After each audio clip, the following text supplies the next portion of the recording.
नमः शिवाय। मैं एस्ट्रोलॉजर महक बजाज आपका बहुत बहुत स्वागत करती हूँ आपके अपने यूट्यूब चैनल पर। आज हम बात करेंगे सैटर्न इन 5th हाउस। पांचवा घर जो होता है ये सूर्य और बृहस्पति का होता है। जब शनि देवता 5th हाउस में आते हैं तो ये सूर्य और बृहस्पति के प्रभाव में होते हैं। सूर्य को शनि देवता अपना दुश्मन मानते हैं, वहीं बृहस्पति के प्रभाव में आने से शनि देवता धर्मी हो जाते हैं।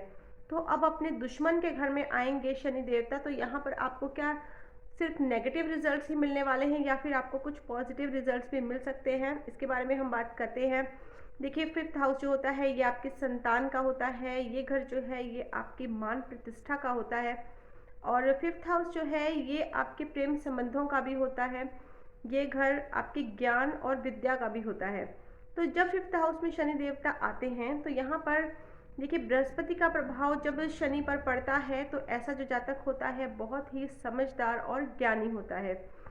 और जब भी कोई अपने फैसले लेता है, अपनी लाइफ के जो भी डिसीजन लेता है, बहुत ही समझदारी से हर तरह के निर्णय लेता है और अपने जीवन में आगे बढ़ता है।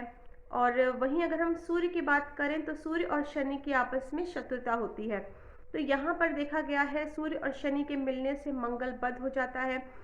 इसलिए लाल किताब में पंचम भाव के शनि को बच्चे खाने वाला सांप भी बोला गया है। वो इसलिए बोला गया है क्योंकि 5th हाउस जो होता है ये आपकी संतान का होता है। और यहाँ पर अगर जातक किसी भी तरह से अपने शनि को खराब कर लेता है, जैसे कि तामसिक भोजन करने लग जाता है, झूठ बोलता है, किसी के साथ धोखा करता है, या फिर अपने चरित्र को खराब कर लेता है, या फिर यहाँ पर यह भी बोला गया है कि अगर जातक 48 वर्ष की आयु से पहले अपने नाम पर मकान बना लेता है तो यहाँ पर जो शनि है वो नेगेटिव हो जाता है। और शनि का जो नेगेटिव प्रभाव है वो जातक की संतान पर पड़ता है, क्योंकि पंचम भाव आपकी संतान का होता है। तो यहाँ पर देखा गया है कि मिसकैरेज हो जाता है, संतान होने में दिक्कत परेशानियाँ आती हैं, संतान से संबंधित परेशानियाँ यहाँ पर जातक को आती हैं और संतान होने में विलंब होता है। अगर संतान पहले भी हो जाती है तो संतान जो होती है वो मंद बुद्धि होती है, या फिर संतान जो है वो निकम्मी और नालायक हो सकती है। यहाँ पर यह भी देखा गया है जो संतान होती है उसको कुछ गलत आदतें होती हैं, और अपनी गलत आदतों की वजह से ऐसी जो संतान होती है वो अपने घर का सोना चोरी करके बाहर सस्ते दामों में, कम दामों में बेचकर उन पैसों से वो अपनी ज़रूरतों को, अपनी जो आदतें होती हैं, गंदी आदतें, उनको पूरा करने के लिए, अपनी ज़रूरतों को पूरा करने के लिए वो सोना बेच देती है। और इस तरह से यहाँ पर देखा गया है जातक जो है वो अपनी संतान से हमेशा परेशान रहता है, अपनी संतान की आदतों से परेशान रहता है यहाँ पर। और यहाँ पर इसलिए कहा गया है कि जब भी आप मकान लेते हैं तो आप अपने नाम पर मकान ना लें। अगर आपकी संतान अगर मकान लेती है तो यहाँ पर फिर शनि देवता के आपको अच्छे परिणाम मिलते हैं। या फिर जब भी आप रजिस्ट्री करवाएं तो आप अपनी संतान के नाम पर ही रजिस्ट्री करवाएं, तो फिर आपको यहाँ पर शनि देवता के नकारात्मक परिणाम नहीं मिलेंगे।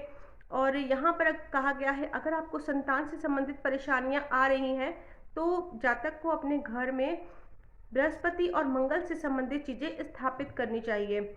और 5th हाउस में शनि देवता होते हैं तो यहाँ पर सूर्य पर भी शनि का प्रभाव होता है।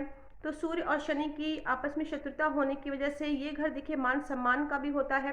तो जब शनि का नकारात्मक प्रभाव सूर्य पर पड़ेगा तो यहाँ पर जातक को मान हानि भी होती है, जातक को बदनामी मिलती है।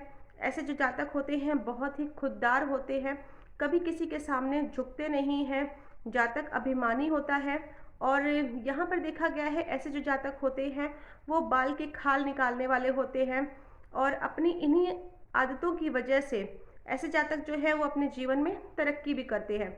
ऐसे जो जातक होते हैं वो, उनको दिखावा बहुत पसंद होता है, दिखावा बहुत करते हैं ऐसे लोग। और 5th हाउस में जब शनि देवता आते हैं तो यहाँ पर कहा गया है अगर 11th हाउस जो है वो आपका खाली है तो फिर यहाँ पर शनि देवता बहुत ही अच्छे परिणाम देते हैं। जातक जो है वो धर्म गुरु होता है। और 5th हाउस में अगर शनि देवता हैं और अगर ऐसे में 9th हाउस में बृहस्पति देवता आ जाते हैं तो फिर जातक जो है, जातक की किस्मत बहुत अच्छी होती है, बहुत ही किस्मत वाला होता है जातक, परंतु संतान से संबंधित परेशानियां जातक को बनी रहती हैं।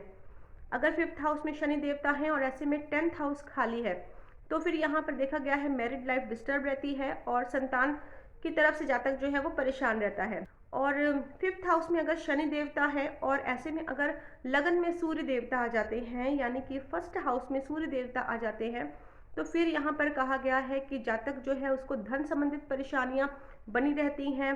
धन संबंधी मामलों को लेकर जातक जो है हमेशा चिंतित रहता है। चलिए अब हम बात करेंगे प्रिकॉशंस और रेमेडीज़ की। तो यहाँ पर क्योंकि देखिए सूर्य और शनि के मिलने से यहाँ पर मंगल बद हो गया है, तो इसलिए यहाँ पर कहा गया है जब भी आपकी संतान होती है तो ऐसे जातकों को कभी भी मीठा नहीं बांटना चाहिए, हमेशा नमकीन बांटना चाहिए।